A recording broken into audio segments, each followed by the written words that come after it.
सल्लल्लाहु अला मुहम्मद सल्लल्लाहु अलैहि वसल्लम। हज़रत उम्मुल फ़ज़ल रज़ी अल्लाह तआला अन्हा कहती हैं कि एक दिन मैंने इमाम हुसैन को हुजूर की गोद में दिया, तो इमाम हुसैन हुजूर की गोद में खेलने लगे। थोड़ी देर के बाद मैंने देखा हुजूर रोने लगे, तो मैंने अर्ज़ की, या रसूलल्लाह क्यों रो रहे हैं? इरशाद फरमाया, अभी जिब्रील आए थे, मुझे कहने लगे कि आपके इस फर्जंद को, आपके बेटे को आपकी उम्मत कत्ल यानी शहीद करेगी, और जिस सरजमीन में ये शहीद होगा उसकी खाक भी ला कर दी है। और दूसरी रिवायत में है, नबी अकरम सल्लल्लाहु अलैहि वसल्लम ने दोपहर के वक्त ख्वाब देखा और आप सल्लल्लाहु अलैहि वसल्लम के पास एक खून की शीशी ला कर दी गई और बताया गया ये वो खून है कि इमाम हुसैन और उनके रुफ़ाका का, कि जब वो शहीद होंगे। प्यारे नबी अलैहिस्सलातु वस्सलाम रो रहे थे उस शीशी को पकड़कर।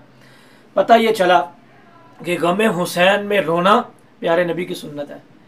तारीख़ को गलत अंदाज में पेश ना किया जाए, सहाबा की तौहीन ना की जाए, अहले बैत की तौहीन ना की जाए, कुरान व हदीस का गलत तर्जमा, गलत तशरीह ना बयान की जाए, असह रिवायतें पेश की जाएँ और सही रिवायतें सुनकर अगर कोई गम हुसैन में रोता है अल्लाह उसके रसूल की रज़ा की खातिर, तो वो हकीकत में सुन्नत मुस्तफ़ा सल्लल्लाहु अलैहि वसल्लम करता है। अल्लाह पाक अमल करने की तौफीक अता फरमाए।